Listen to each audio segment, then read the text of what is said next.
Let's get after it. So we are working on step one of sprinting. The first step sets up your whole run. I've talked about that. It sets up everything. So we want to maximize the speed, the power of that first step. Okay? We're talking about maximum push. Now when I say the first step that touches the ground, okay? So you want to fully attack the ground with that max effort push, okay?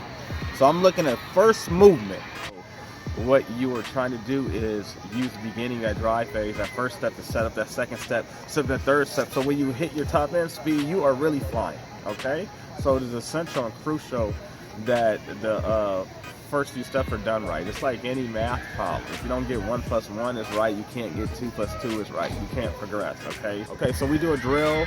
I do a few drills. We fall into a sprint. Whereas they're falling forward, they have to attack the ground and push forward as fast as they can. Stand at the ball of your foot and fall into your sprint. So what will happen is you're falling in your sprint, your body will hit the ground. So naturally, your foot steps out, and on this drill, we want to attack the ground. So you stand up on your ball of your foot, you rise into it, and as you're falling forward, like I am, attack the ground.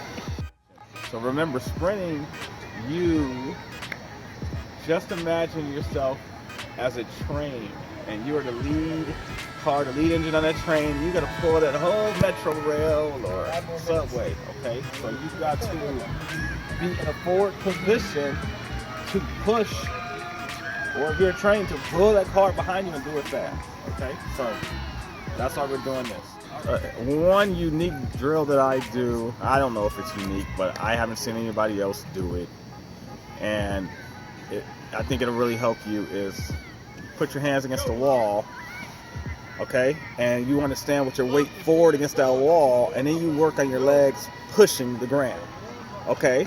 And if you really push the ground, and we're going to video this drill, it will push you forward towards that wall, okay? So you'll get used to, this hard as you can, how you push forward, and then you go and try to do the exact thing you did against the wall, sprinting. Okay, so I do a series of drills to break things down correctly, and most of the student athletes I work with have great improvements very quickly just from the way we're able to break it down. So I try to break it down in a way that it hasn't been broken down before, at least to them, at that level. So, okay. I don't see any of you guys going forward. Stand up. Look at me. Look at me. What I do, watch my head. See where I start? I go so hard. You see how I go forward? All right. So I should see you guys slowly going forward if you're going as hard as you can. There you go, Yende. What about the other step? You're only doing one. Why aren't you doing two? There you go. Come on, keep on. Yes. Harder. 4 minutes should take you. There you go. Come on. Push yourself forward against that wall, even though you're fighting your arms against it. Yes. All right, stand up. Now, do you guys understand? That's what I'm trying to get you to do when you take off. Let's do it then.